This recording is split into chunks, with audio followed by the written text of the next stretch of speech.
The Atlanta Motor Speedway boasts one of NASCAR's most unique stories. Atlanta's most recent chapter finds itself as NASCAR's newest superspeedway, while still being dwarfed by behemoths like Daytona and Talladega. SMI's track reconfiguration has ushered in a new era of excitement and thrilling races, adding to a long list of classic Atlanta finishes. Welcome to Pit Stop TV and the virtual Atlanta Motor Speedway. My name is Andrew Cardinale IV. It's a pleasure to join you for coverage of the SARG Superspeedway Series presented by Sunwest Construction. Tonight's coverage is brought to you by Sunwest Construction, Lucky Motorsport Solutions, and Whiplash Simcams, and it is a good day to be at the virtual Atlanta Motor Speedway. I think I say that a lot, no matter what track we're going to, but it is really a good day to be here at the virtual Atlanta Motor Speedway. Let's take a look at the track map for this particular track, and this is, I think, going to be the most unique round on the schedule. Daytona in a couple of weeks. A few weeks when we go to the legacy scan of it, that's going to be different in its own right, but I think Atlanta is going to be the most unique, the most challenging track of every race we go to. I think this is going to be the outlier, the wild card, if you will. And I'm very much excited to see how it plays out for these guys. We have 20 drivers and counting signed in, ready to go for this evening. I really think this race is going to be something special. It's so much more narrow. I think 40 feet in the corners, a bit wider on the front stretch, but you can't use all of that area. We'll talk more about that. The corners are a tighter radius. The straightaways are shorter. Everything just happens so much faster here at Atlanta. And boy, if we get to green flag pit stops, we are going to have some of the most tense moments we've had all season long, and might have the rest of the season, at least until it gets down to crunch time for the championship. This is going to be a special race, that is for sure. Enough about the track map. How about point standings, though? Coming into this evening, Nick Olson with the advantage. Lucas Cram now 4 points back. Brandon Hoff, Indy Cassie, Colin Fern, your top 5. Then Robbie Lyons checks in with his win from Talladega a week ago. Robbie tied with Dylan Holland, of course, has the tiebreaker. Then you have a tie for 8th and 9th. Kyle Manger, Ben McDonnell in the 16 truck, and Stephen Gale rounds out your top 10. Talked a bit about the schedule and how I think this will be the most unique race on this schedule. Well, Daytona, Talladega, of course, rounds 1 and 2 have come and passed, and we'll have a new track logo checking in for the rest of these Talladega races.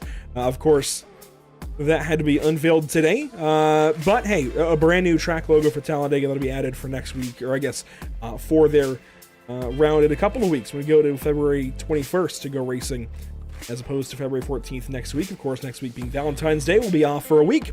Regardless, again, that legacy scan of Daytona, yes, it's going to be interesting. Yes, that's going to be a wild card to a point, but I have to believe this is the most unique, the most different round, if that makes sense in any way. This is going to be the outlier for sure, and qualifying is just getting to the track. Cars are headed out, well, I say cars, I keep doing this. Trucks are headed out onto the speedway, and we can go ahead and take a look first at weather conditions in the sim. 64.7 degrees, 71 degrees on the track. It is a fine winter's day in the virtual Hampton, Georgia. Trucks on track. There is Ben McDonnell will go on board.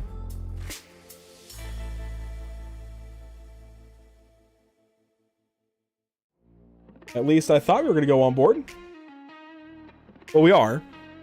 We are going to also sort out whatever is going on with audio quickly. Because it was working pre-race and it's not working anymore. I guess pre-broadcast is the way to put it, but that's okay.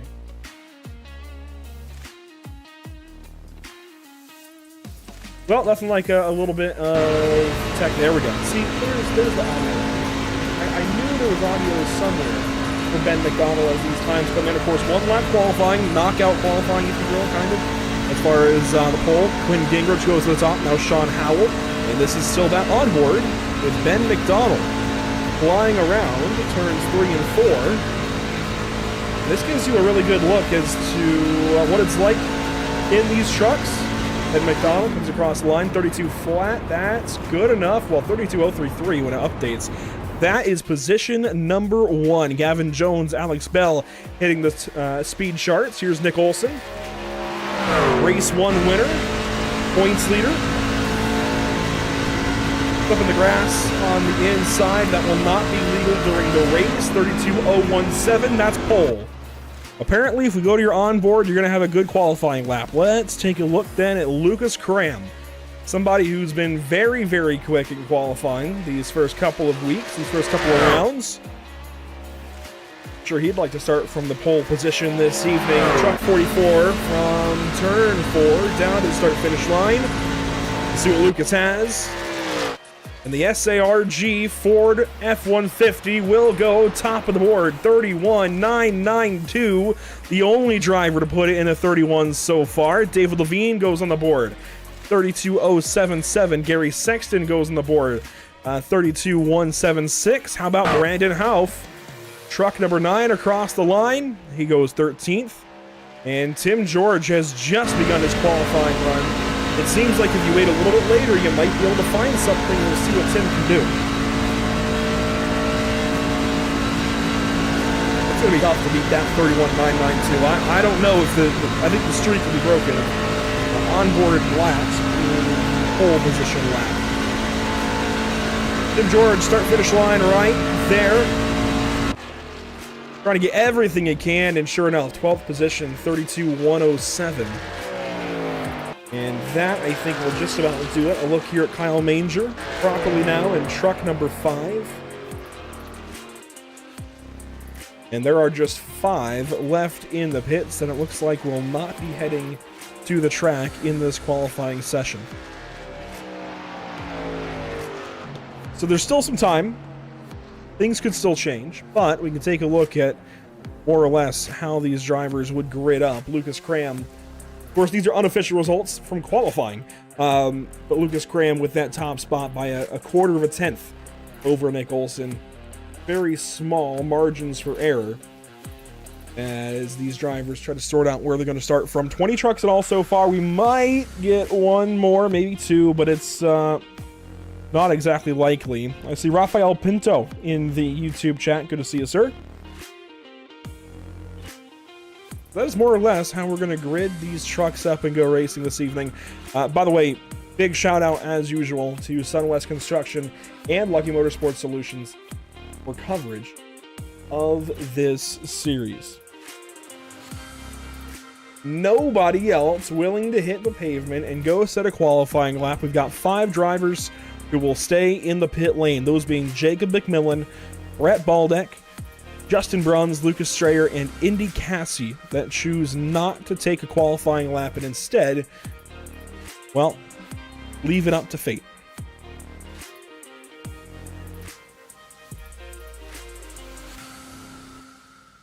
$114 laps. Let's take a look at your Whiplash SimCam's race details. This, of course, race number 3 on the season. 114 lap race. Stage 1 will conclude at the end of lap 55. So a little bit different from what we saw at Daytona and Talladega. Slightly earlier, but still right before that halfway mark. Fuel window, 32 to 36 laps. 3 change sets of tires, I do believe. That hasn't changed, I don't think. And up to 3 green-white checkers with 1 fast repair in the pit lane. And this is, again, one of the most wide-open races, if not the most wide-open race we'll see all season. Look at the fuel window compared to the length of these stages. There is a lot more, I guess, possibility in when these drivers can hit a much wider pit window. The fuel window, of course, is still pretty tight, but the pit window will open up much earlier. Of course, you can pit around lap 20, and make it to the end of stage 1. I would say at least 25. And then, for stage 2, just trying to think that one through, 60 laps? That's going to be a little bit tighter. Of course, the caution, you'll be pitting probably lap 58, 59. Just doing mental maths, and still, I mean, you can run 25 laps, I think, in each stage, then take to the pit lane, and I think you're going to be in good hands. That said, let's take a look at our CC's Business starting grid. On pole, We already talked about it. We saw his lap. We were on board for it. Lucas Cram, truck 44, racking up those pole positions this season. Nick Olson will start from second. Starting third, it's Ben McDonald out of California. I believe the one Californian in the field will grid up third position. Gavin Jones in the number 12 outside of row 2. Alex Bell, first start of the season. He'll join us from the top 5. Sean Howell will start from position number 6. Quinn Gingrich in the 7th spot. John Bower in 8th. Of course, Quinn looking to turn things around after a rough round at Talladega. David Levine, so close last week at Talladega, would like to get a do-over. Kyle Dager joining him in that row. Robbie Lyons, Tim George, that's row number 6. Of course, last week's winner down there in 11th spot. Notable for sure. Gary Sexton, Brandon Houff from row number 7. A couple of drivers who I think would like to... One of them would like to turn things around. The other would like to keep building on a pretty successful season thus far. Kyle Manger from the inside of row number 8, Indy Cassidy. Made a lot of noise at Talladega a week ago. Lucas Strayer, I believe second race of the season for him. Justin Bruns from the 18th spot. And the final row in the field, Jacob McMillan and Mr. TV, Brett Baldeck from 40th spot. Quite frankly, that might be where I'd want to be starting this race. This is, I think, the look I would want to have if I was in this one. I would not want to be anywhere near the front. I would want to be in the back. I would want to be saving fuel. And I would want to be not out of the draft in this first run, but close to it. Out of turn number 4 and towards the Geico restart zone, Lucas Cram down in first gear for the start of this one. We are green at Atlanta Motor Speedway.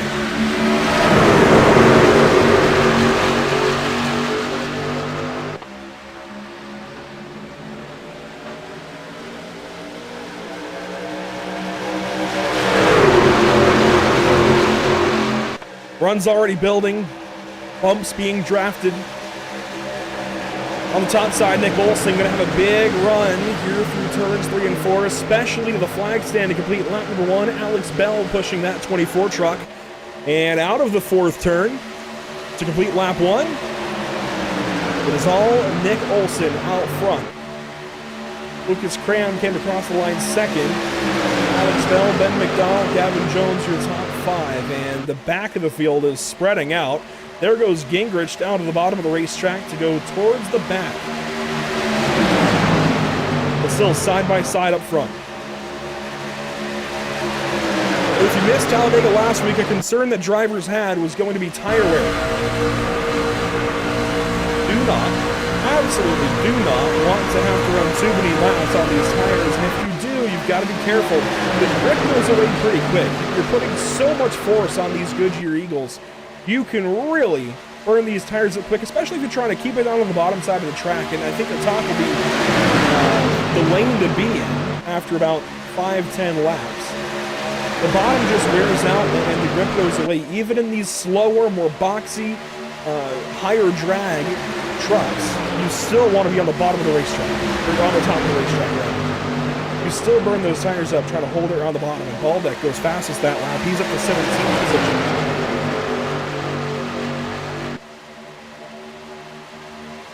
By the way, speaking about green flag pit stops, well, the field just passed where the NASCAR commitment line is. You have to brake on the back in pit speed. Well, it's a modified pit speed. You have to meet twice pit speed, double pit speed, into turn 3 and hold it at 90 miles per hour around the bottom of the racetrack into turn 3 and 4, then get down to 45. These drivers will not have to adhere to those rules. Under caution, we'll take a look at that a little more in depth and do some drawing of it. Right now, side by side out front, and Lucas Cram continues to do a really good job actually on this bottom side. Ian McDonald, very, very strong down here, which is impressive considering the two drivers that are outside. Nick Olson and Alex Bell. Granted, this is Bell's first race of the season. We can take it as easy here at the start of this one.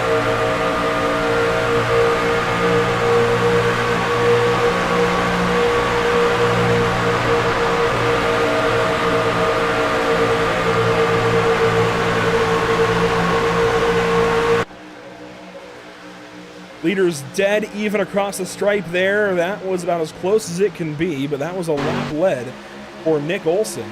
One truck onto the apron. That was Justin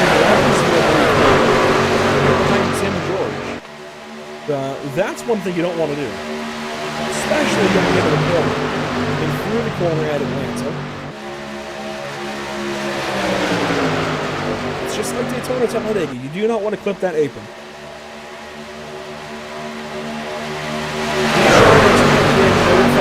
Warned about that white and red line around the inside of the racetrack.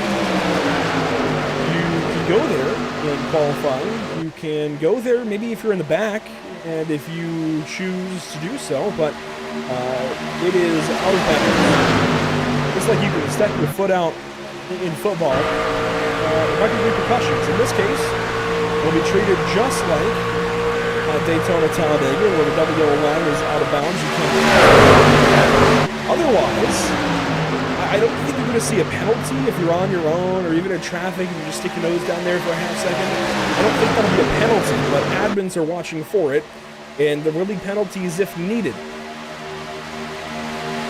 The main reason is to deter incidents happening from drivers trying to go down there and cut the track and go 3 or even 4 wide at some points of this race, causing crashes. There's one driver in this top 10 I did not expect, and it's not Alex Bell. Of course, he's running right with the best of the series. It's David Levine, somebody who, of course, has some ties here at Pit Stop TV. We see him on Tuesday evenings at Lucky Motorsports Solutions Street Stocks. But speaking with David and his teammate Tim pre-race, it sounded like they wanted to sit as far back as possible. They wanted to be out of things, out of everything. They wanted to be towards the back, they wanted to be out of trouble, and have no possibility of being caught up in crashes. And I don't mean to manifest anything here for David. That's me knocking on wood.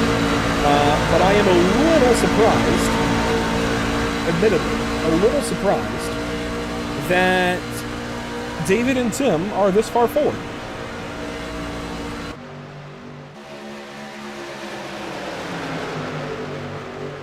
As I say that, he lets Robbie Lyons and Kyle Danger drive away, and Kyle Manger even as well, as here we go. Things are changing up front. Lucas Cram jumps up high. That's in front of Nick Olson. McDonald took over the race lead a few laps ago, now drops down low, and he will command Sean Howell around the bottom side of the racetrack. Cram back down to the bottom side. And we are right back to where we were at the start of this race as Alex Bell gets all kinds of free. And that's going to dissolve the top side of this field. They're moving all around. Sean Howell now alongside Nick Olson. There goes McDonald back to the top side. 3 wide right behind as Gavin Jones falls back. And Kyle Manger wraps the top side. Manger now drops in line ahead of Robbie Lyons. And that's your picture out front. McDonald leading with Olson to push. Ram the advantage down low, and he's going to pull the lead, it looks like, through 3 and 4. Sean Howell just behind. And if that was the finish, man, how close that would have been.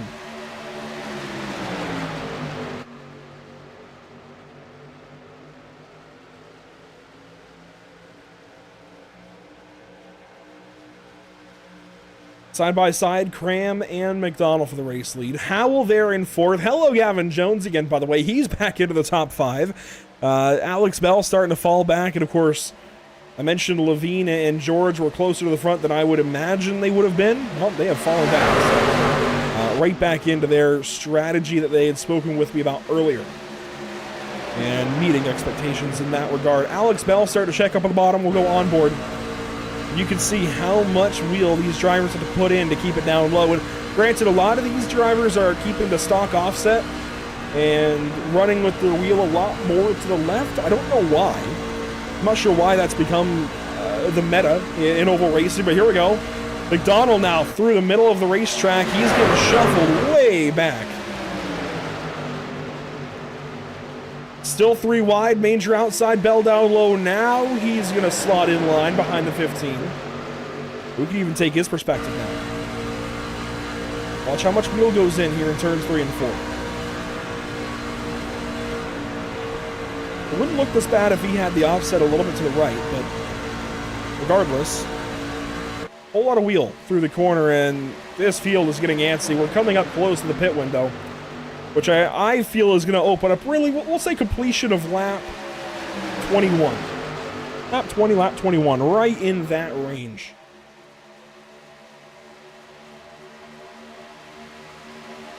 Bell getting a bit squiggly wiggly down the backstretch on the back end of Sean Howell, quickly backed off.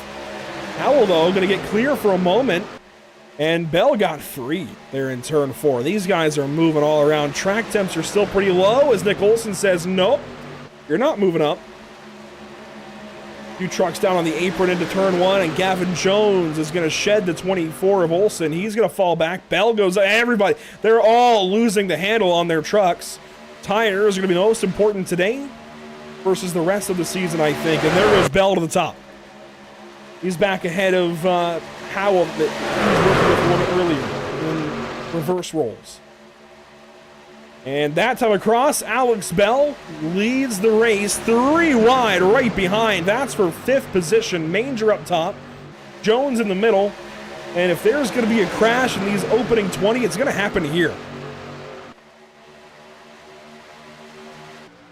Still 3 wide. Manger now with help from Olsen.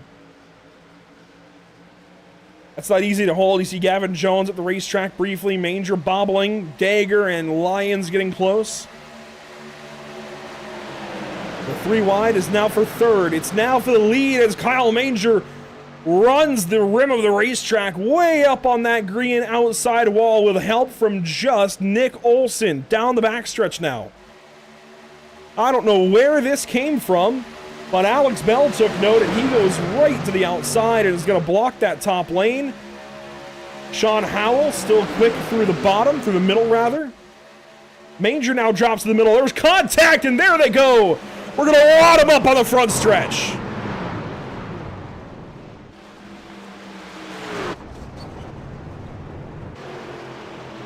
Gary Sexton, Kyle Manger, Sean Howell, Gavin Jones. Trucks littering the front stretch after caution number 1 comes right at the beginning of our pit window. And it was that decision to go 3 wide that I think doomed the field to this fate. For the most part, it's the back 3 that have the damage. Sean Howell, Gavin Jones, Kyle Manger. I think there are others with damage.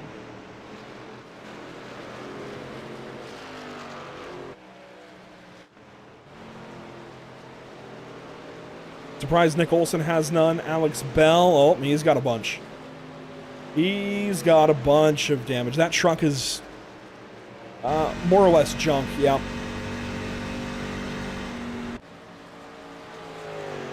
Tim George got through, David Levine got through, Kyle Dagger got through, John Bower, Ben McDonald. And this is going to open up pit lane the first time today. Olsen down low, I think he got some damage out of it. So we'll let these drivers come down the pits. This should be pretty clear-cut. 4 tires and fuel across the board. I can't imagine anybody doing anything outside the box in this particular cycle. Definitely a little bit of damage there on the 24 truck.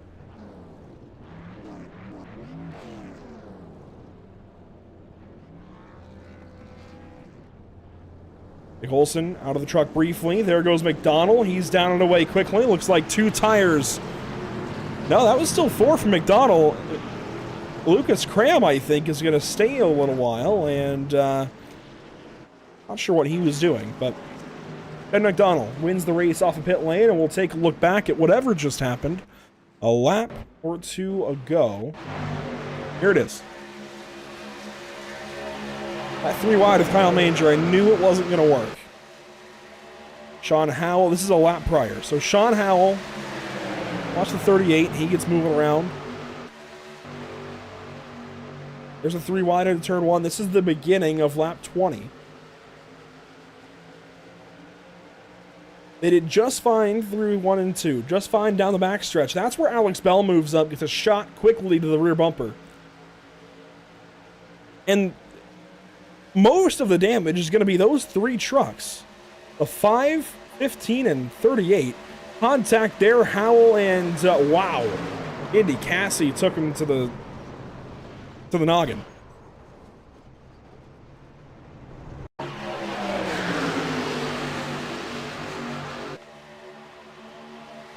Sean Howell just bobbles a ton in the middle of this field. He gets McDonald in the door.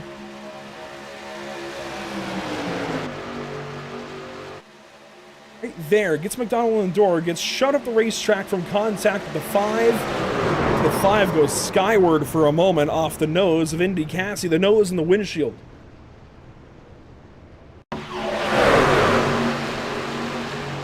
Indy Cassie's perspective in this accident, he's further back. I'm surprised he ends up with as much of this crash as he does. He is quite a ways further back. The last replay we get before we go back green flag racing in a moment, but watch all this happen straight up onto the 72 truck. Sexton, Lyons, they got trouble out of it. A bit more extensive than initially thought. The field has doubled up and is ready to go green flag racing one more time. They're in turns 3 and 4. McDonald's the leader. Bower second, then Gingrich, then Levine. Sexton and George. Baldick and Bruns, then Manger in the top 10 again, with Lucas Strayer in 10th. Back onto the front stretch and into the Geico restart zone, and we're back green at Atlanta. Lane change from Ben McDonald, I think. We'll see if that restart gets left alone without penalty. That might have been a violation of restart procedure for the 16 truck, but they're going to work down the backstretch regardless. Levine going to jump up and help the 6 of Bower. And Bower Jr. goes straight to the bottom.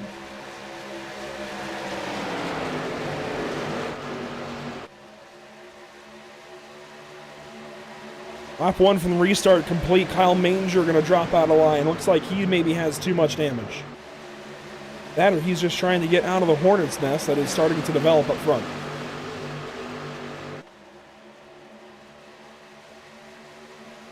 One down low. That's Baldeck in the 4. Hit single file your top 4 or so. Levine is the first one with anybody inside. And, yep, there go the leaders again. Lucas Cram back into this. Kyle Dagger. The leaders are sitting back, being patient, and all those guys that were in the front before that are not anymore are pedal to the metal, straight back up there.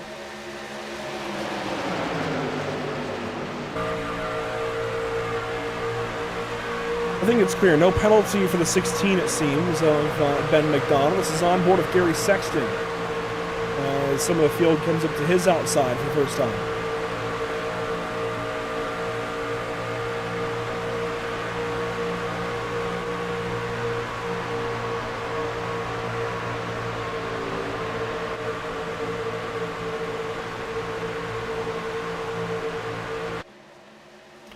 Three wide out front briefly. McDonald moves up to block the 44 of Cram, who goes down low, and is going to bring John Bower Jr. The 44 goes right back to the race lead. He was not out of it for long. McDonald, though, brings the draft right back on the top side, thanks to Brandon Houff and David Levine. Truck 59 now moving back to the front. Quinn Gingrich up here. John Bower Jr. up here. Even Brandon Houff wasn't up here before, is up here now in this top 5. Kyle Dagger, Gary Sexton, Lucas Strayer in this conversation. We've about flipped, we'll say half of the field has flipped either to the front or back from where they were earlier. The two constants are the 44 and 16, who are leading each lane. As we work lap 30, these drivers are, at least should all be good on fuel. It might be tight for a couple of them.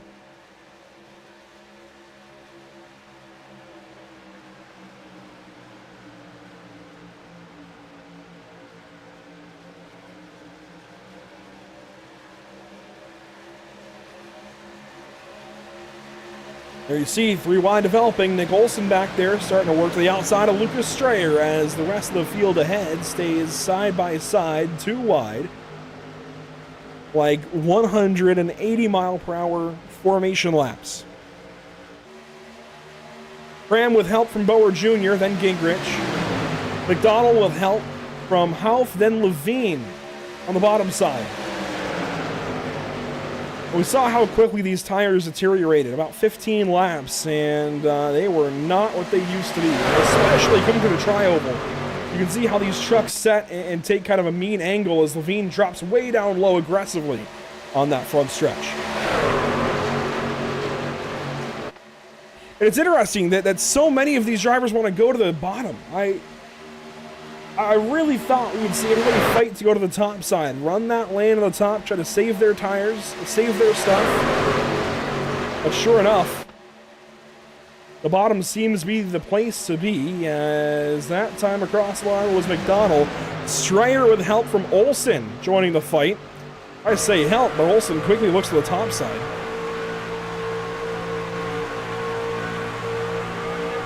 And I think Nick Olsen with Freebird on repeat, thanks to Lucas Strayer, is trying to go to the top side in this guitar solo and make it solo to the front of the field. I mean, he keeps poking the outside, gets the outside now to 41 for a moment.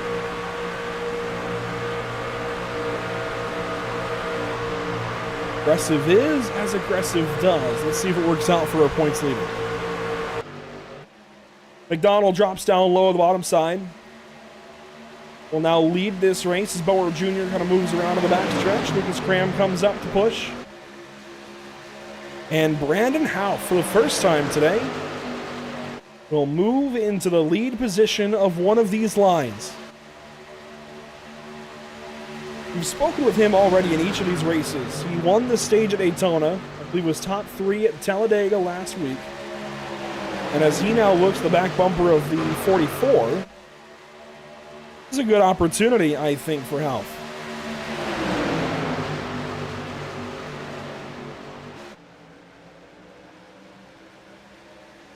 This time by, it'll be 20 laps to go to the end of stage number 1, and the field looks to be just within their means of making it through the entirety of stage 1 without having to pit once again. And I do mean just within their means. Right on the edge of that fuel window, but it looks like everybody should be good to go.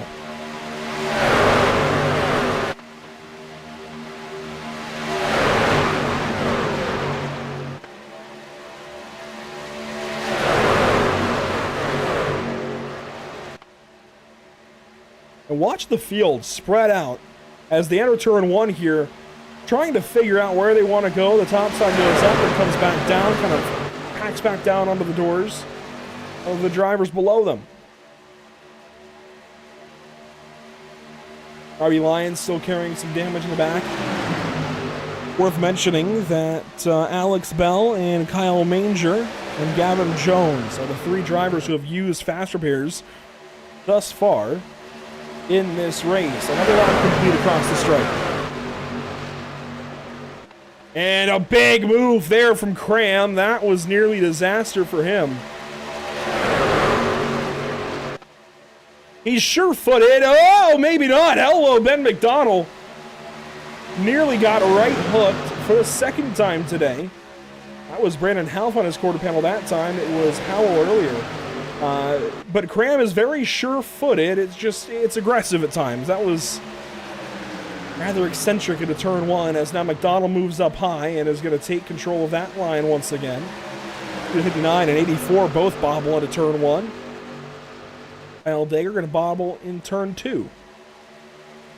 McDonald straight to the race lead and then some. He's going to drop down low, and again, that's one of those sure-footed moves. The driver's confident, they make it stick, but it just looks so close.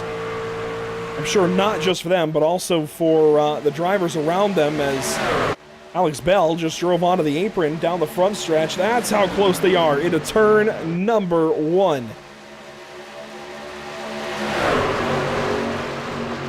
And Lucas Cram back to leading the bottom. He just evicted McDonald from the bottom side very quickly.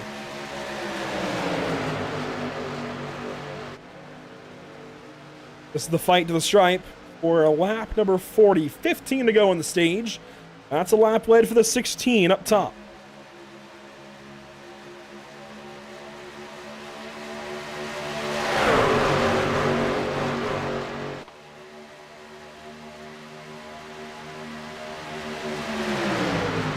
Shout out to our partners with the series. SARG, of course, brought to you by Sunwest Construction and Lucky Motorsports Solutions.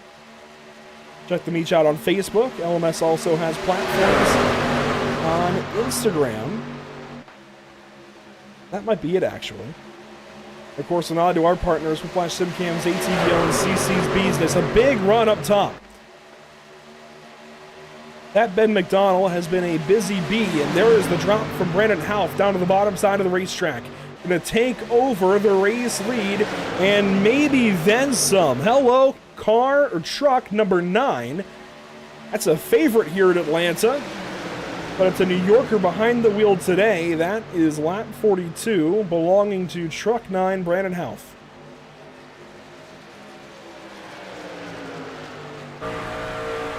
Lucas Cram going to poke right back to the top side. It's getting predictable. He does not want to be behind anybody. And here comes Nick Olson on the top side of the racetrack, right when these tires are wearing out. 20 laps since their last stop. That means 17 green flag or so. And everybody's getting racy once again. Moving around, starting to go 3 wide. Bower Jr. bobbling big time. Hit the apron, moved up.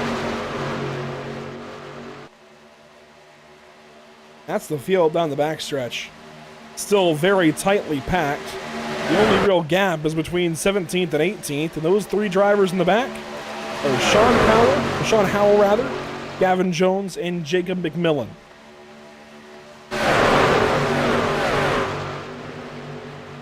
Side by side still out front. It's going to stay that way, I think.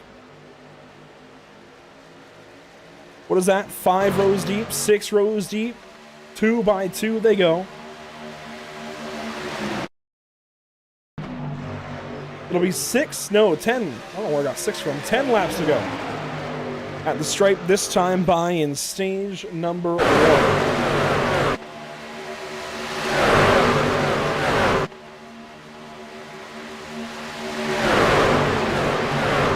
Talked about it each of the last 2 weeks. That hurry up and wait. We're here. Hurry up and wait for something to develop. I mean, there are things happening. You just got to wait for things to properly kind of hatch. And by the way, I mentioned that we had all 20 trucks in a group. We do not. There are 4 trucks back here. Gavin Jones, Indy Cassie, Jacob McMillan, and Sean Howell. They are about 13 seconds off of the rest of the field as they work at a turn 1 and 2. Houff leading that lap, I believe. Cram on the inside. And these lines have grown, I think, more even, more equal these last handful of laps. Tires are wearing off, and you can see this top lane does not want to move up. They're still holding the bottom down as low as they can. And using that run on corner exit. They're treating it like Daytona. I wonder if they treated it a bit more like a Darlington or a Homestead and worked the top side and save their tires if they might have something. That said, there's a reason I have a mic, they have a steering wheel.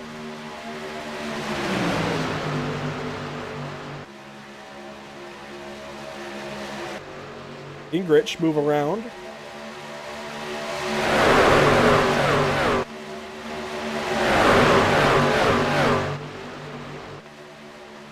Again, back into that hurry up and wait. You cut the tension with a knife. You're just waiting for something either to happen or to not happen. Waiting either for a rude interruption to this green flag run and a crash of some sort, or for the stage to end, which will happen in 6 more laps after this time by the stripe.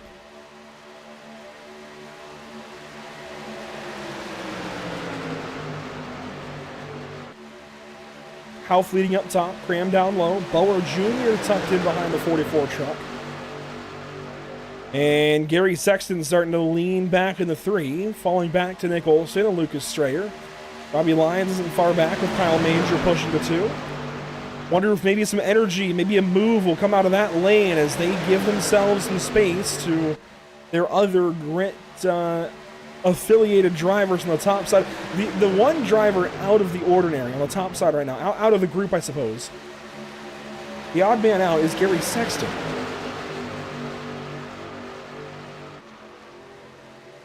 I say that as Gary Sexton's actually in a channel with Robbie Lyons, Gavin Jones, and Brett Baldwin.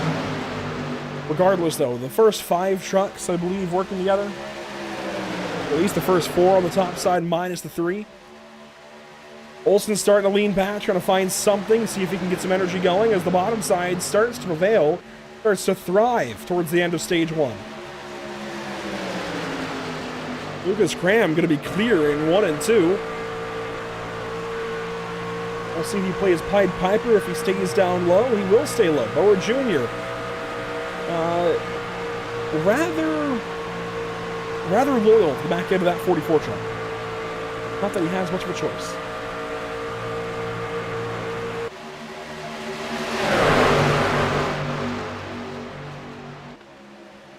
Three laps to go, stage 1. Quinn Gingrich looking around a little bit. And these drivers are approaching some lap traffic in the form of Sean Howell. Coming along at about 160 to 163. Howell has some damage from the crash. A handful of laps to go. He's going to abandon down onto the bottom side of the track and let everybody roll on by on the top side. That was popsicle sticks here in stage number 1. 2 laps to go.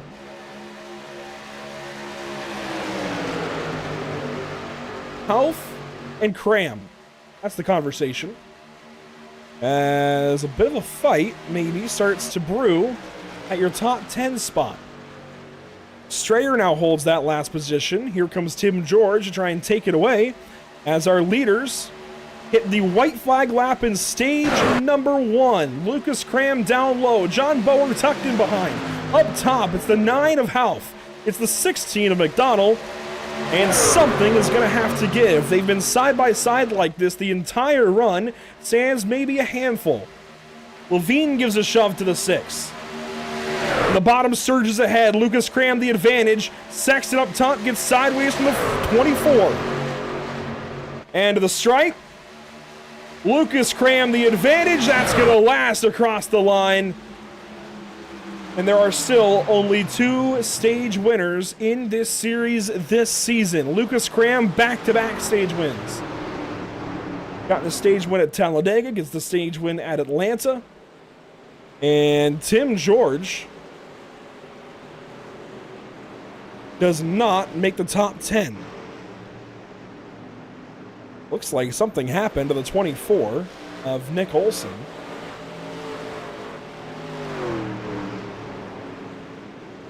Color me at least a little bit surprised. He went down to the apron and was trying to find something down there. That's out of bounds. That's off limits.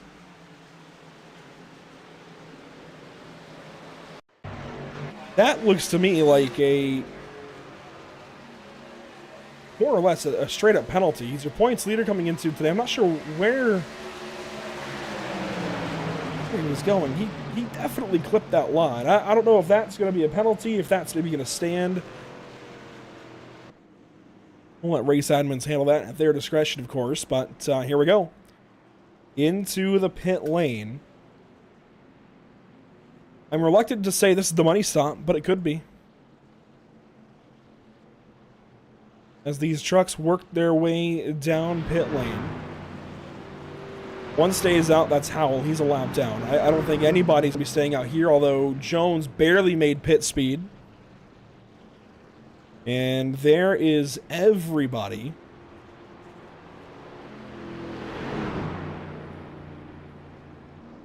Heading for the safety of the pits. I don't do this often, but we can actually zoom in from this camera. Gavin Jones will pass straight through. Not sure if that's for a lap lead. But there goes Lucas Cram, Brandon Houff, and that'll be the race off pit lane, at least for the leaders.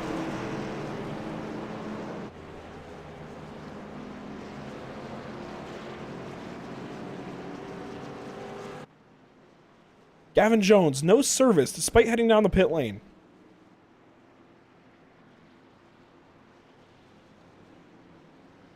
Well, Lucas Cram is your Stage 1 winner, and as such, we'll grab driver 44 to talk to him, as he has led a handful of laps, in fact, 24. Lucas, it has not been easy going, but you did drive through a handful of field to get back to the front.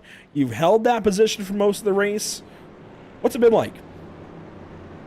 It's pretty wild. Yeah, I mean, the wild card race has definitely lived up to its name for sure. Obviously, we had that first wreck, unfortunately, about midway through that stage, and it kind of changed some people's perspective as to how they wanted to run the rest of the run there. But I'd say otherwise, everybody up front did a great job, kind of pushing. The biggest issue, obviously, is right here on the quad oval, just trying to manage those angles, as you especially turn into the quad oval. It's kind of tough to make sure everybody's lined up with their bumpers and not causing any incidents. But that was good stuff. Looking forward to the second half here, and hopefully we just keep it up. Of course, when NASCAR comes here, the talk of the town, I think, has become tires with this racetrack in particular. It's a new repave, of course, new pavement, but it still eats those tires up because of the lateral loads. Pretty clearly, after like 15 laps or so, it looks like you guys are dancing around, fighting the wheel.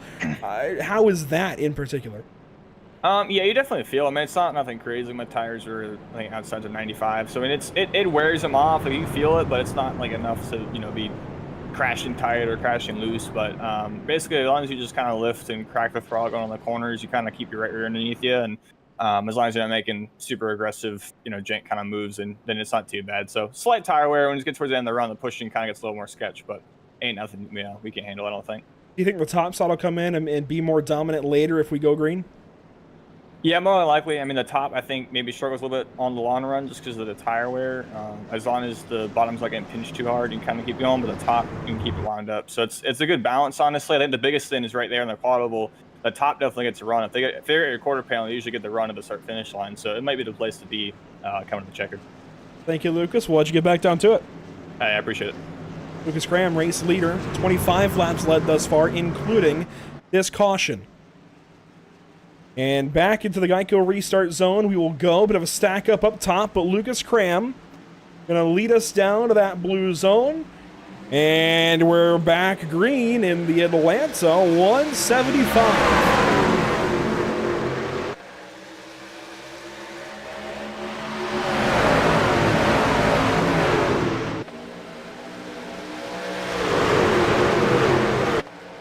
Down the backstretch, a whole lot of single file out front. They're going to sort that out by turn 3 as here comes truck number 3.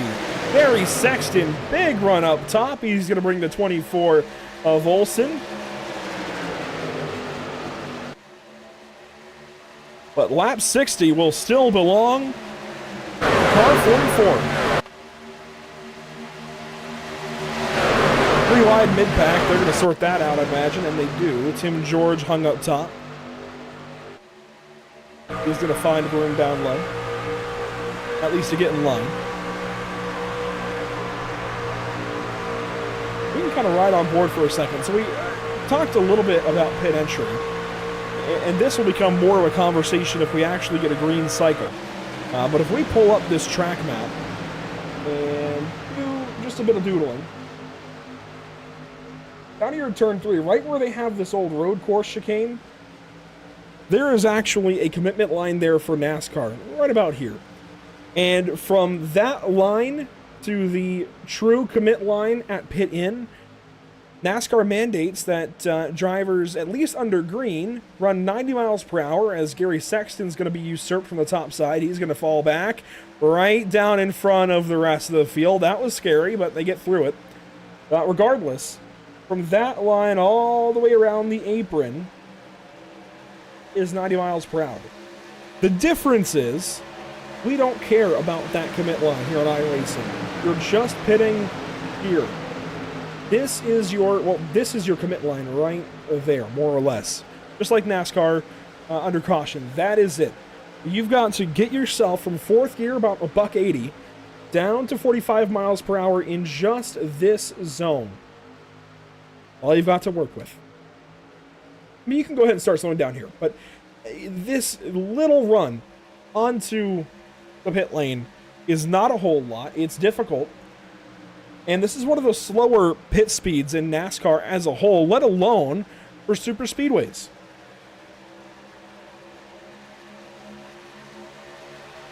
That said, lap 64 complete. We have 50 laps to go. The sun continues to drop down beyond the horizon. Let's take a look at positions gained here throughout the race. Lucas Cram right where he started. Ben McDonald up a spot. David Levine up 6. Lucas Strayer up 13 as Dagger gets all kinds of sideways. The 11 all over the place into the corner. He's up 4. Olsen's down 5. This will update across the stripe.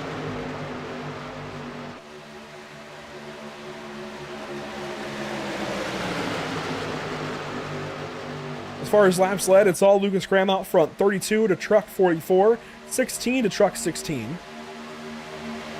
Nick Olsen's led 4, Bowers led 3, Alex Bell has led 2, Brandon Houff has led 8.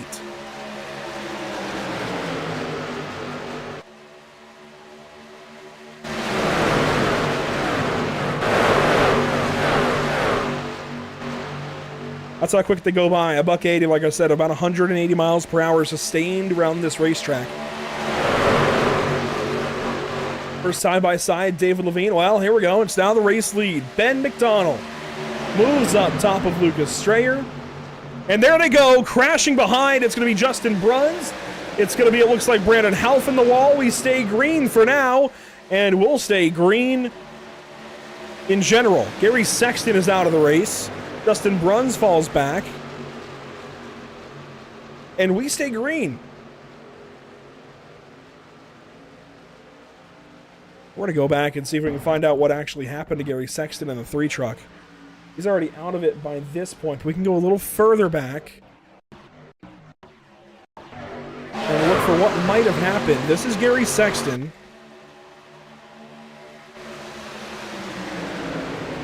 Just a handful of laps to go.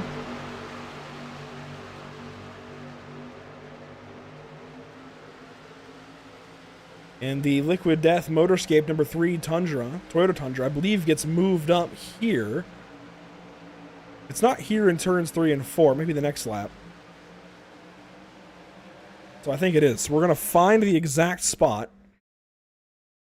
I believe it'll be this lap, actually. So watch here in turn 3 and 4. There goes Olsen straight. Well, actually, was that a money shift out of Gary? He just suddenly dropped.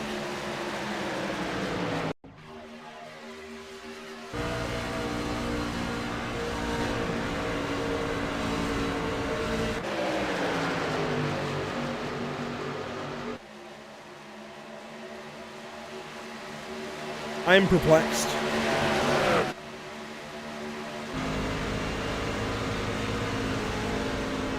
Admittedly, I am a fair bit perplexed. Gonna listen in.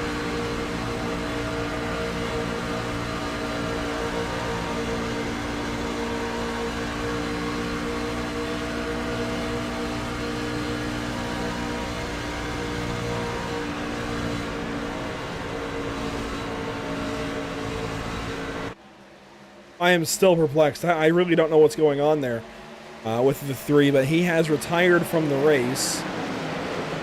And it looks like we'll be done for the evening.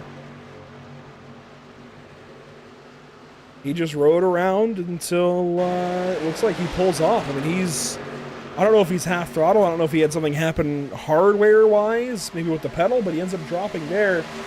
He might have actually lost connection for a handful of moments, and then finally just ended up backing out of it. So here's Justin Bruns then. A fair bit later, and there he goes into turn 3.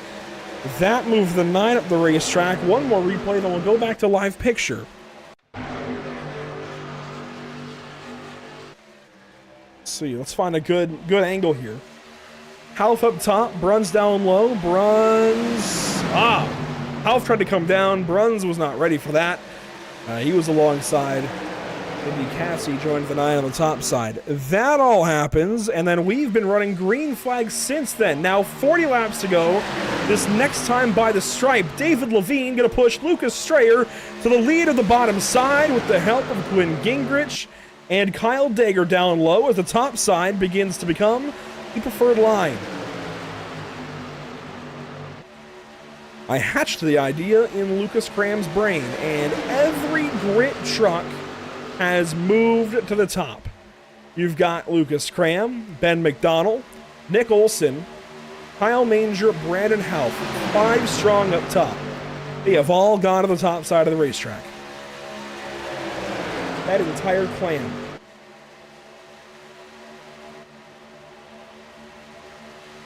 The bottom is getting wishy-washy as a result. They are moving around. They are so much less cohesive. Think back to Stuart Haas Racing 2018.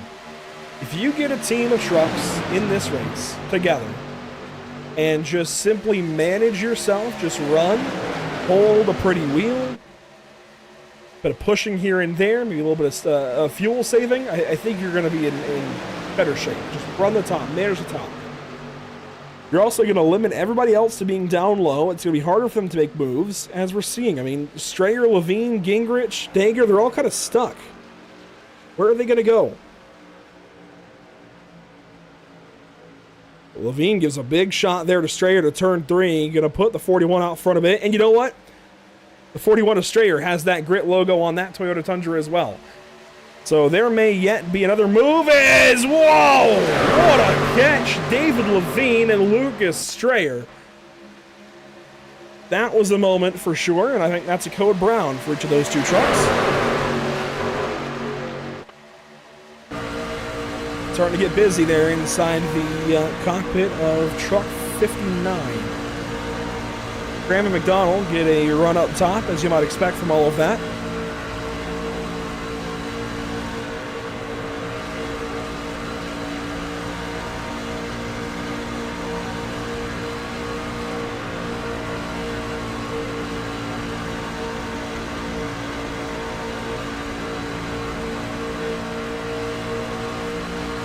One truck is off pace. It's going to be Robbie Lyons.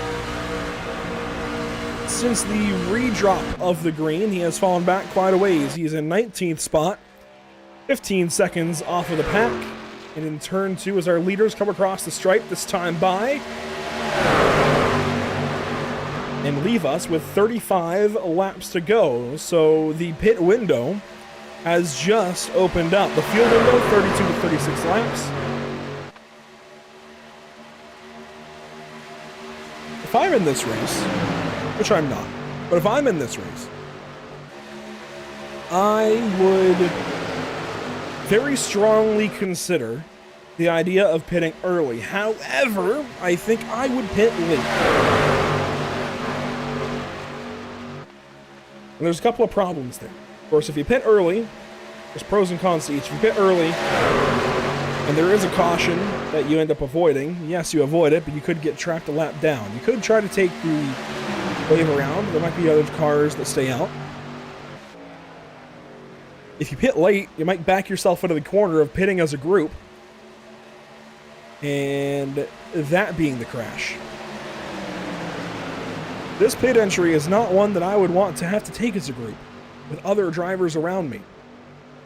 Not unless I've got a teammate and I trust them. Now, the largest team in the field is up top for the most part. There's 5 trucks up there. They've got Strayer down low in the 41. But there is no moving that team into pit lane easily anyways, as Gingrich is all kinds of sideways, and maybe not sideways, but squirrely across the front stretch. There is no way that team is getting to pit lane as they are now, which I think is the only drawback to running the top side like they have been and saving their stuff up there. But as this pit window opens, it's going to be tough to figure out where you actually want to pit, what teammate, maybe if you have one, you're going to bring in, if any.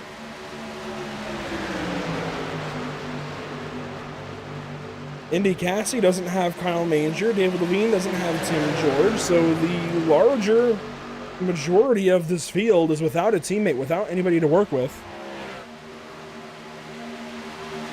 Although actually John Bower is in that voice chat along with Kyle Dager, Alex Bell, Ben McDonald, Nick Olson, Lucas Graham, and Brandon Half on the top side.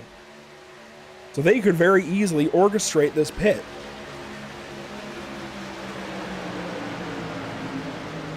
If they fall back. As Lucas Graham takes the race lead outright. He's got an out. It's going to be tough, though, to clear the rest of that field and move them forward. I think they're going to have to fall back. And here comes truck number 2, Robbie Lyons. A lap down. He'll dip to the apron, but only just. That was close. 3 wide they will go now, right behind the leaders. And Brandon Half nearly clobbered the green monster. No, it ain't Fenway, but that is a pretty threatening looking green wall on the outside of the racetrack, and the 9 almost met it.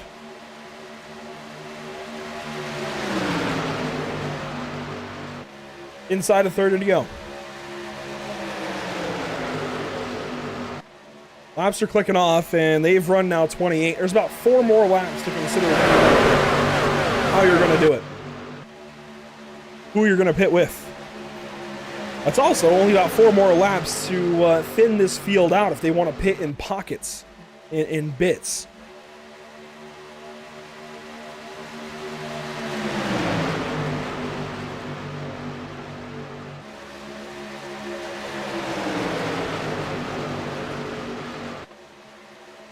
The motto of the season so far, hurry up and wait.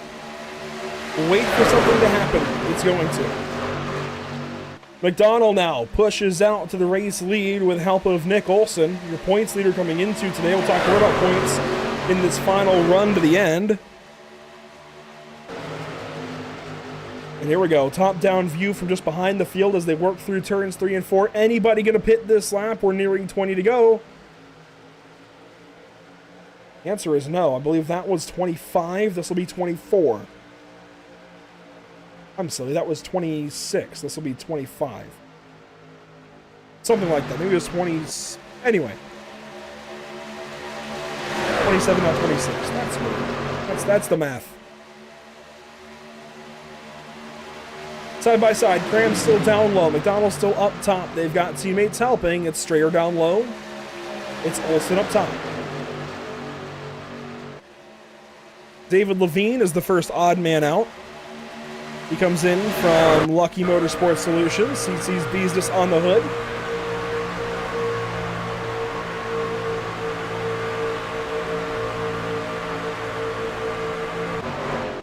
He might be in the most advantageous and simultaneously disadvantageous position at the front of the field. And he's going to pit this lap. Here we go. And there goes Strayer off the nose of David Levine. Gingrich now to the inside, and the whole field pushing it, or at least the field of pitters this lap, pushing it to the last second. Lucas Strayer got all kinds of sideways. Gingrich just beat the 59 to the commitment line, or the pit speed line. Strayer into the box. Howell comes in. And the leaders stay on the racetrack. They should pit this time. Then, answer is no. They'll stay out at least one more lap. And somebody has binned it into the pits. Oh, there goes Robbie Lyons, Brett Baldeck, Gavin Jones. David Levine going to work out ahead of everybody else, it looks like, in that group. He'll be first off the pit lane with Tim George, Jacob McMillan, Lucas Strayer, Quinn Gingrich following. Our leaders are approaching that same area. This is, I think, the pit lap for the leaders. There they go. McDonald slows down on the racing line. Manger keeps going. That's the leaders, though. Everybody else, Olsen, Cram, Hauff, they're all down to pit speed perfectly, but they're side by side. The majority, actually the entirety of this little pocket, side by side. And Manger stayed out on his own. I don't think he got the memo.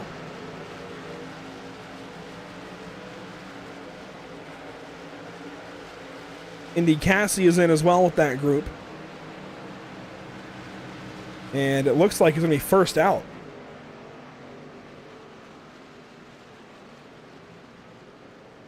Here comes Kyle Manger, finally. And David Levine has help from Tim George. They come across the stripe, and they are entering turn 1. Ben McDonald is leaving turn 2, so this field has been very much strung out. And it really goes back to the incident with the 41 coming onto the pit lane. Manger now leaving his box. A short stop for him, but McDonald will come around, and he's on his own. So there's McDonald, there's Olsen, then Bower and Cram. Kyle Manger just ahead, I think will still get swallowed up. But he's not going to be too bad off for it. I mean, that's 20 laps to go this time by. Well, he's not with the leaders, but he'll be, I think, in the fight for 6th through 8th. As Kyle Dager gets picked up by this little group with Lucas Strayer, David Levine, and Tim George, and the leaders start to do the dance out front. And I don't mean the ring dance! Whoa! Indy Cassie into the middle. 3 wide. Olsen and Cram graze the outside wall. And if the pack behind simply rides in a single file line, they might be able to catch this bunch, especially if they end up crashing. You've got 4 tandems, if you will. 8 cars in this lead group. 19 to go.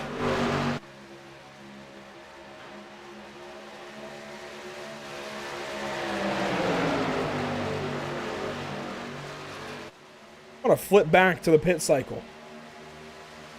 It's going to take a minute to get there. We'll have to do one more take around of the replay, but we need to see what happened here with the 41 truck. And we'll go back one more set, I suppose, one more click. What happens here with the 41? Onto the apron. And just got too far down there. Not sure. I really don't know where that all went wrong. Go on board with David Levine.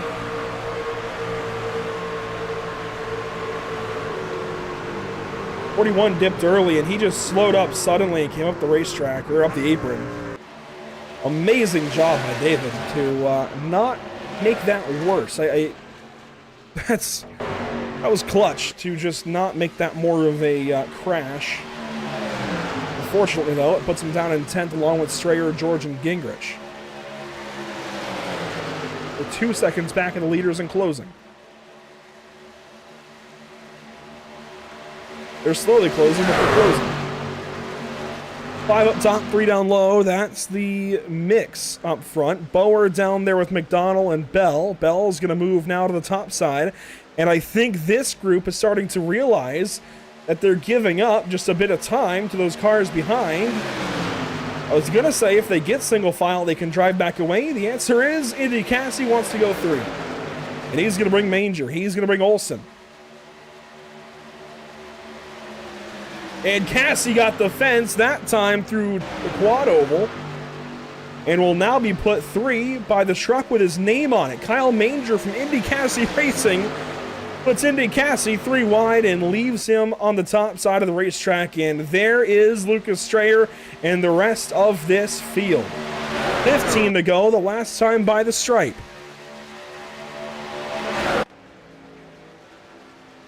$14 to go here. Brandon Houth up top, John Bower down low. A couple of drivers out front that we have not seen much of in the race lead. If we look at laps led, Bower's got 6, Houth's got 12, but if you compare that to McDonald and Cram back and forth just about this entire race, the numbers pale in comparison. And here we go. These two groups are melding together. McDonald onto the apron. That's going to cause a checkup down the quad oval. 3 wide for the race lead. Ladies and gentlemen, what is happening? Manger up top in the 5. Levine and George sit back. They see the writing on the wall. And it's not Atlanta. 3 wide, your top 2 rows. Bower, McDonald down low. Half, Cram in the middle. Manger and Olsen up top. Cassie now going to go to the middle of the racetrack. And that run through the quad oval is much cleaner, much more concise, much more organized. The run into turn 1, though, was anything but. Bower and McDonald, I think, are digging their own graves, staying down there, but where else are they going to go?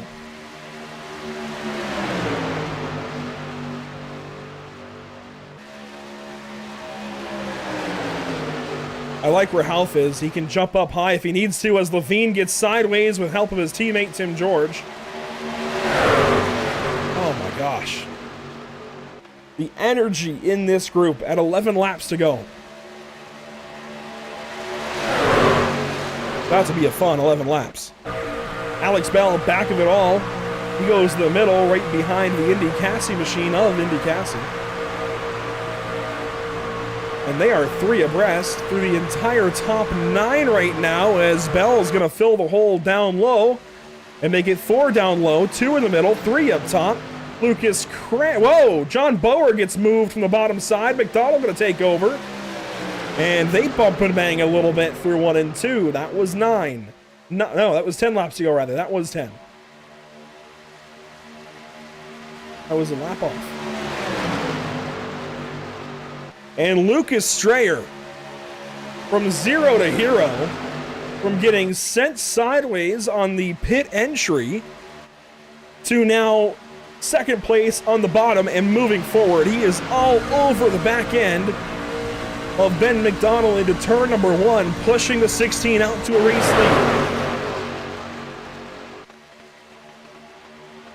Ram still leading up top. Half still in the middle. Cassie and Olsen there. Tim George is caught up. Quinn Gingrich is caught up. Sean Howell's not far back.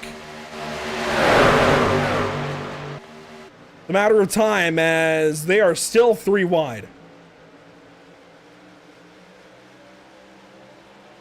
They will have put about 20 laps on their tires by the checkered flag, and that's where these tires start to really wear out. I don't think a green-white checkered is out of the question as your top 9 are equally 3 wide. Looks like the start to the Indianapolis 500. Bower gets a small advantage with Ben McDonald. You've got 3 F-150s leading the pack to 7 laps to go. And Brandon Half in the middle. This is where he's going to earn his money, metaphorically. I think the middle might just be a little bit stronger if he doesn't get Bower sideways like he did right there for a half moment.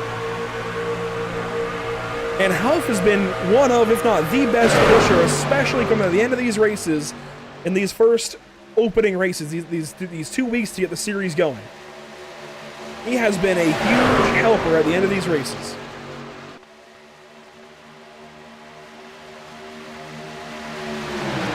It was 5 laps to go. No, this will be 5 laps to go, rather.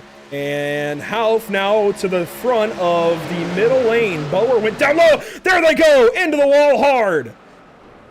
All over the place. Massive, massive, massive accident. It was too good to be true.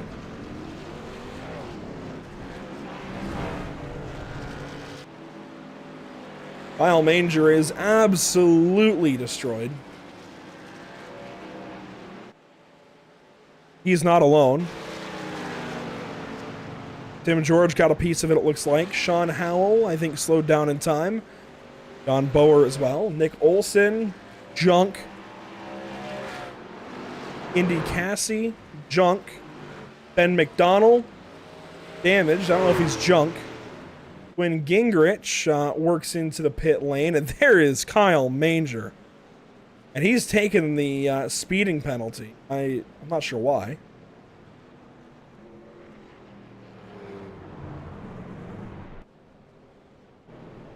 This is going to help Robbie Lyons get back on the lead lap. Lucas Strayer. Lots of damage to his machine. And Lucas Cram, by the way, I think he is just about to hit the pit lane. Yeah, his pit box. He'll take that fast repair, I'd imagine. He's actually going for optional, which is a bold strategy, Cotton.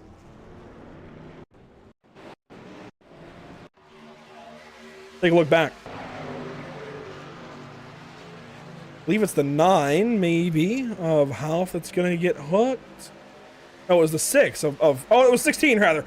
I don't know. They all wiped out the entire front of the field. Gone in an incident.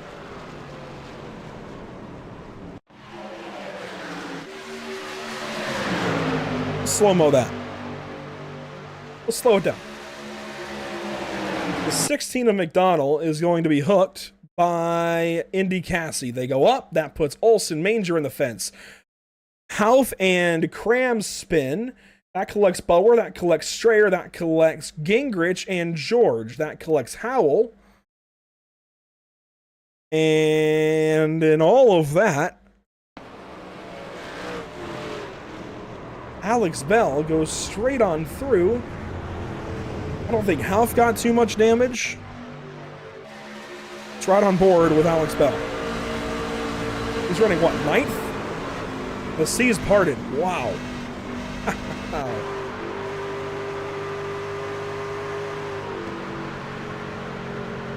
That is incredible.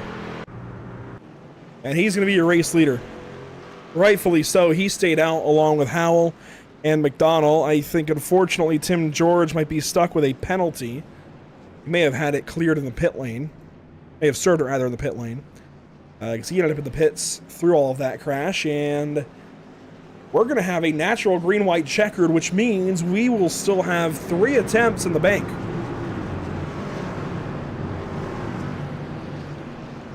Ben McDonald, though, is going to hold up this bottom side. I like for him that he's staying out.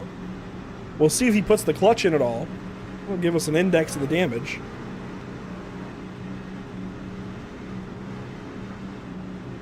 Ben, if you're watching, if you wouldn't mind putting the clutch in and coasting for a second, that wouldn't be frowned upon.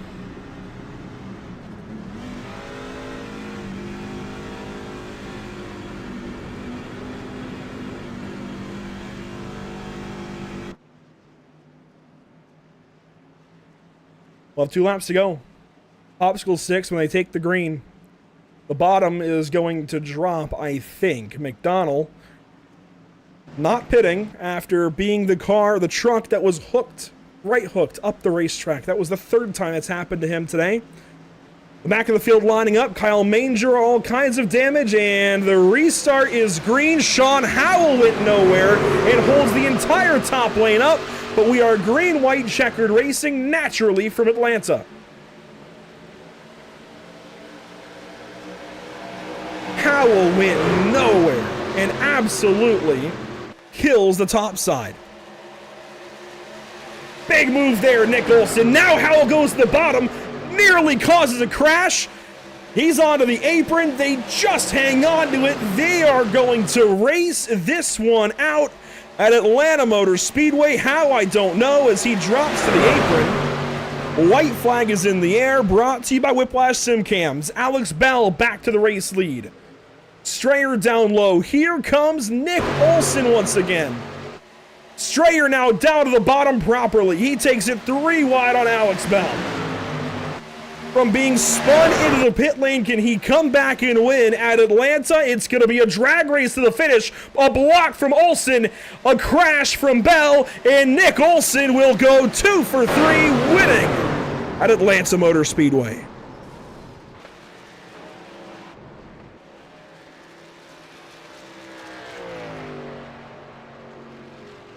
It takes grit.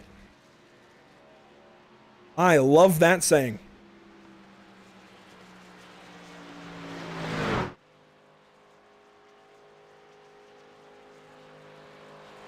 It takes grit. And Nick Olsen is a multi-time winner this season. He's your points leader already. Didn't get a chance yet to look at point standings since the start of the race. And, well, we don't need to because we know who is out front. Big blocks there at the end, but he kept himself in position to win at Atlanta Motor Speedway. Can't say I blame him.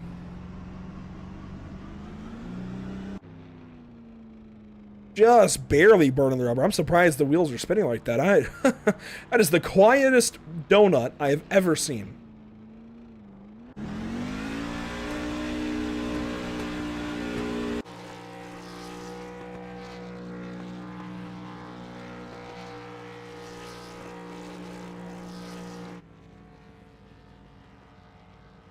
Smoke show on the front stretch as Nick Olsen celebrates for the second time this season. Daytona to open it up. Atlanta now to continue. Your points leader just got a whole bunch more. Lucas Cram, for reference, will finish 14th in all of that. And absolutely, we're going to take a replay and take a look back at whatever just happened. This is the last moment coming to the stripe. So it'll lay down Cassie up the racetrack. He hits the wall with runs. And this is your race to the stripe with the 24, the 9, the 41, the 6. That's it across the line. Lucas Strayer, from nearly being taken out in the pit cycle to second place, had a great chance to try and win it. Alex Bell gets swept up. Half went straight down the racetrack. Door banged with Strayer. They're going to both go top 3. They door slammed some more. And in all of that, Tim George ends up running over the 15. He suffers a big hit and falls down to 18th. And there was an explosive crash just after the line involving, I believe, Gavin Jones and some others. Indy Cassie, I think, in that conversation. Oh, actually, Bower right hooked Brandon Houff, and I don't know if that was out of malice or what that was.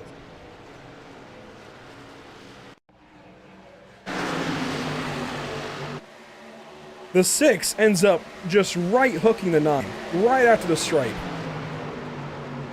Oh my gosh. I think that might be guys just kind of not taking the finish seriously. At that last moment, I think Howell joined in. Wow. Those were some big hits. Gavin Jones goes up and over. Robbie Lyons takes the right turn.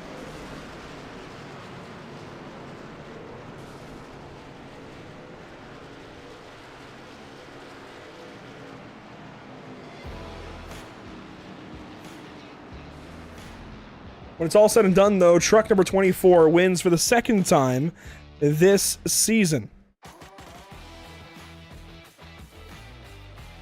Nick Olsen goes to victory lane. Lucas Strayer goes second place. It's incredible the way that restart went at the end. Brandon Houff ends up third. John Bower fourth. Sean Howell fifth. The rest of the top 10. Some notables at the back end are Lions, who spent most of the back half of the race a lap down. Gavin Jones, Quinn Gingrich, David Levine. Indy Cassie ends up 11th. Alex Bell 12th.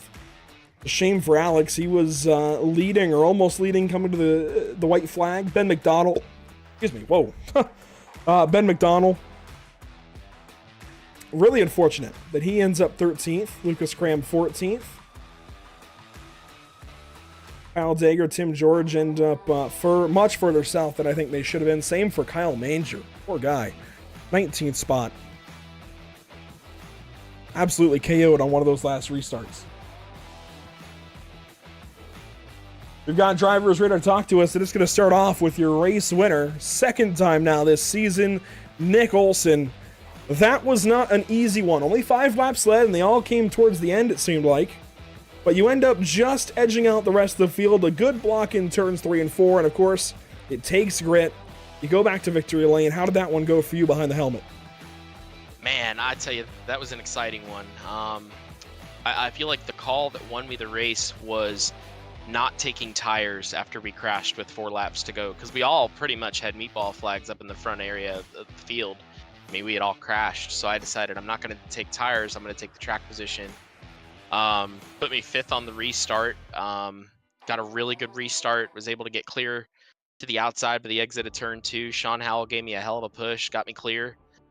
He made a heck of a move down to the bottom. I don't know what happened to him, but I thought that was the winning move, and I was going to get hung out. But thankfully, I had John there in the 6 on my tail, and he got me clear when the 15 tried to make a block off of 2. And from there, it's just how many blocks can you make, and how efficient can you be with them. And I think the move that Brandon made to take second from John there at the end kind of caused me to be able to control my own destiny there. And I kind of just watched out the mirror, and they were banging doors, and I knew that whatever momentum that they had was going to be tough to get back to me. So I mean, that's how these races go, though.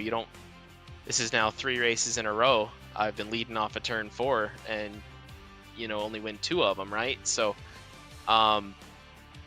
you could be leading in the last 100 yards, and you can lose one of these things. So I'm just counting my lucky stars, and with this stout group, and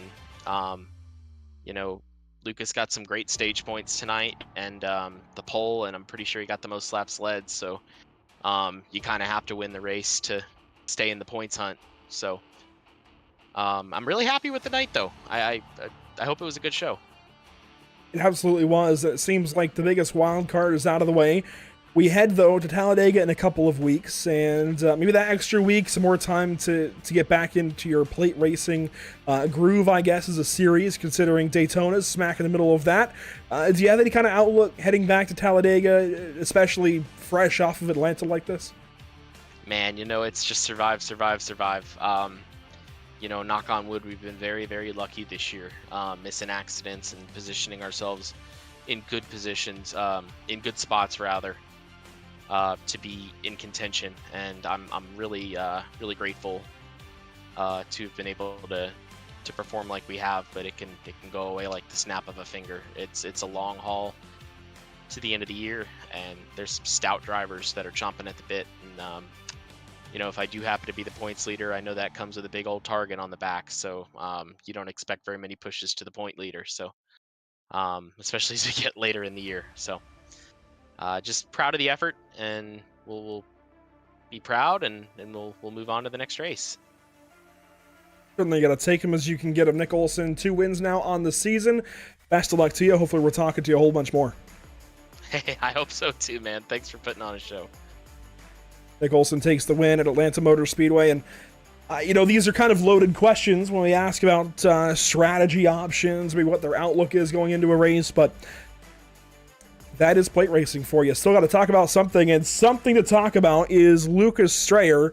From 0 to hero, just about. Nearly spun around, coming into the pit lane. You end up 2nd place when it's all said and done, but maybe a lap led in there, 3 laps led. How about that turnaround?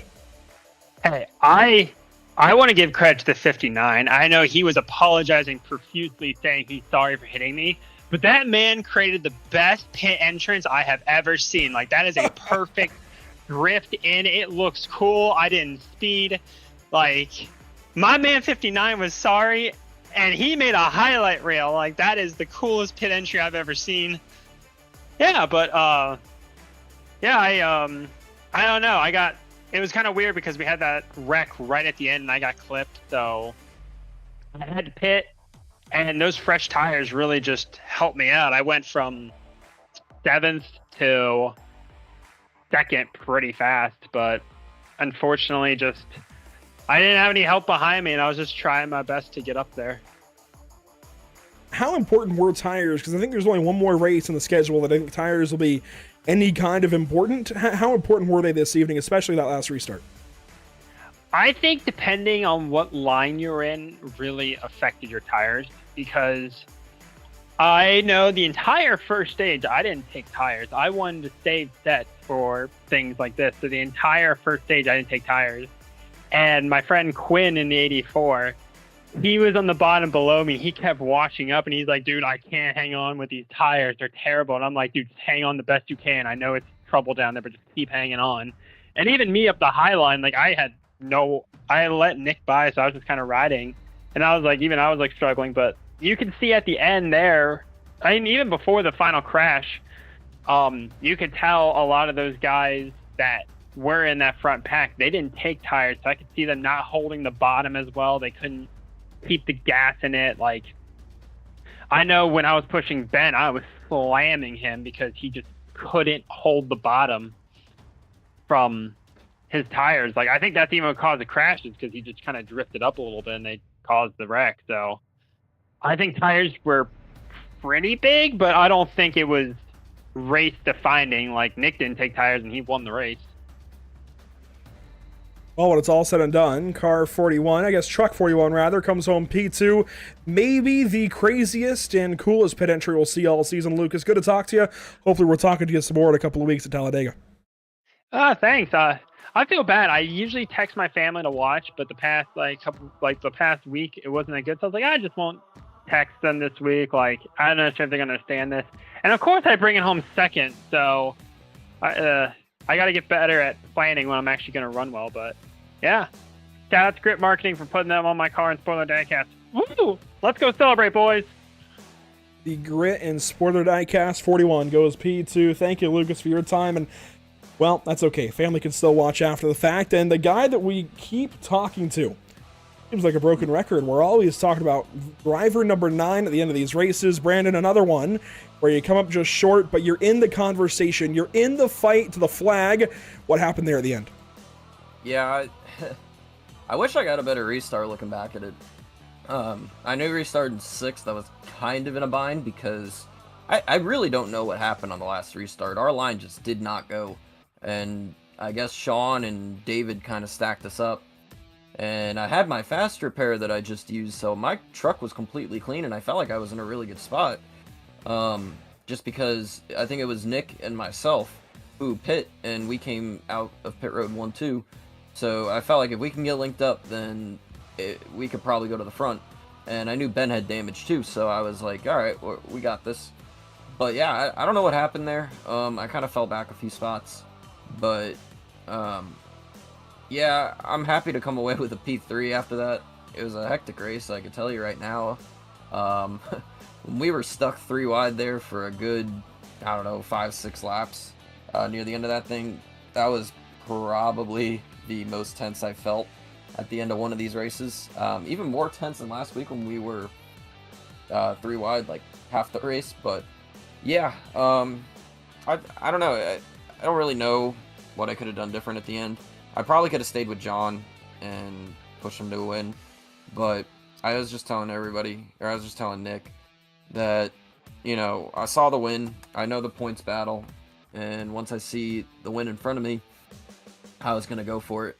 And I did. I thought I had the run. But, yeah, I wasn't clear of Luke on the bottom. And then John kind of doored me a little bit, and that just cut off my momentum and gave Nick the win. But, yeah, really can't complain. Another top 3. I got second in the stage, so I should be looking good on the championship points. Just gonna try to keep after it, and, you know, try again next week, or 2 weeks now. But gonna try again. Hopefully come away with another top 3, some good stage points, and hopefully wind up in victory lane in one of these things. Well, as the new points actually get dropped in the league Discord, we can tell you are second place. About, well, exactly 7 points out of the lead. Does that change how you're approaching Talladega in a couple of weeks? A little bit. Just because I know any mistake, I know we have that one faster pair in the league. But really that doesn't change how I race. Usually I'm as I was tonight, and I feel like I've been every week. I kind of start these races very conservatively. Run at the back. Kind of just, you know, get my feet wet for the night, and then once we reach close to that stage, I start making my way to the front. That's pretty much my strategy every week, regardless if I'm in the points battle or not. I've been in these points battles before, so I kind of know what it feels like and what I got to do. Usually it's Lucas I'm chasing, but I'm pretty sure I'm chasing Nick now. But either way, it's not going to really change how I race. I'm just going to, you know, go out there, try to win. grab as many stage points as I can. I feel like I've been pretty good at positioning myself at the end of these things to at least have a shot. I don't really feel like, you know, I don't feel like I have to be extra aggressive. I feel like I'm just doing the right things. Of course, I feel like there's maybe one decision tonight I could have made that's different. That might have grabbed me possibly one more spot. But either way, really, I'm just going to go out there, do my best, try to stay at the front near the end of these things, and yeah, just hopefully not get shuffled out, and try to really, the goal is a top 3 every week, because if you really top 3 them to death, you should be right there at the final race, but we'll see. I feel pretty good about it. Well, Brandon, good to talk to you once again. 15 laps led, 3rd place when it's all said and done. I'm sure we'll see a whole lot more. Good luck at Talladega in a couple of weeks. Yes, sir. Thank you very much. Brandon Hoff, once again, up front at the end of one of these things, comes home position number 3. And I'm sure he'll take that when it's all said and done. By the way, weather conditions at the end, it cooled down even more. It felt like these drivers were more all over the place in the back half of the race. The temps actually came down, which I think is rather surprising. Let's take a look once again, series schedule, briefly before we shut this thing down. Daytona, Talladega, Atlanta now out of the way. We head back to Talladega once again. Race number 4, right in the middle of a couple of off weeks. And I think that might be one of the more tame races. Of course, the points battle is shaping up, yes, but Talladega, plenty of room to race. I think it'll just be kind of one of those points rounds. Then we head out to the legacy scan of Daytona. And that is the other wild card here. I love the way this schedule is put together like this. We have wild card, week off. We go racing at Talladega, more tame than a week off. Then we go racing at another wild card, Old Daytona. All those bumps, narrow racing line, that's going to be an interesting one for sure. Just might be able to run too wide. It's going to be tough. We'll see in race number 5. That, of course, does it for us this evening from the virtual Atlanta Motor Speedway. Big shout out, big thank you to Sunwest Construction making this series possible, and help from Lucky Motorsports Solutions as well. And a bunch of help broadcast side from Whiplash Simcams, ATVO, and CC's Business. I'll take a look at what's upcoming here at Pit Stop TV. Next up, we head out to the new Speedway. There we go. February 8th, tomorrow night, 9:45 Eastern, with the Sarah Pierce Fleet Service Super Series. The World Series of Asphalt this week for the Sim Auto Racing Association as they head down to New Smyrna. I believe they're running late model stocks there tonight, and probably wrapping up right about this time with their Contender Series festivities. So it's all eyes on the super late models tomorrow night. Make sure to be there for round number 3 of the series. Then Tuesday evening, we head out to Martinsville Speedway for Lucky Motorsport Solutions street stock action, 9:15 Eastern. And then it's a week off, more or less, until we go back racing with them once again at Myrtle Beach Speedway. And that will be the playoff cutoff. And I say the playoff, the Final Four cutoff race for them, where we will decide who will be racing for a championship in the Final Four at Southern National Motorsports Park. Of course, we're back in action February 21st, the next day after that, at Talladega Superspeedway with the brand new logo that you'll see in that broadcast and in the broadcast leading up now. But that'll do it once again for us this evening from Atlanta Motor Speedway. A lot of fun this evening. Really did enjoy it. I think this track is kind of coming into its own now that people are kind of releasing their preconceived notions of what this track used to be and embracing the future of what Atlanta Motor Speedway has become and is becoming. I think this track is really starting to find its footing. It was a lot of fun this evening. Thanks for joining us at Pit Stop TV. A pleasure as always. Make sure to follow our partners all over social media. Of course, the series partners as well. There they are on the screen. Sunwest Construction, LMS, our partners, Whiplash Simcams, there we go, ATVO, CC's Business, and a thank you as well to the groups down below on the bottom of the screen in audio, ATVO, Whiplash Simcams, OBS, and iRacing.com. We will see you all either in a couple of weeks' time at Talladega or hopefully tomorrow night, New Smyrna Speedway, New Smyrna Speedway for round number 3 of the Sarah Pierce Fleet Service Super Series. It's a tongue twister. 125 laps. Make sure to be there tomorrow night.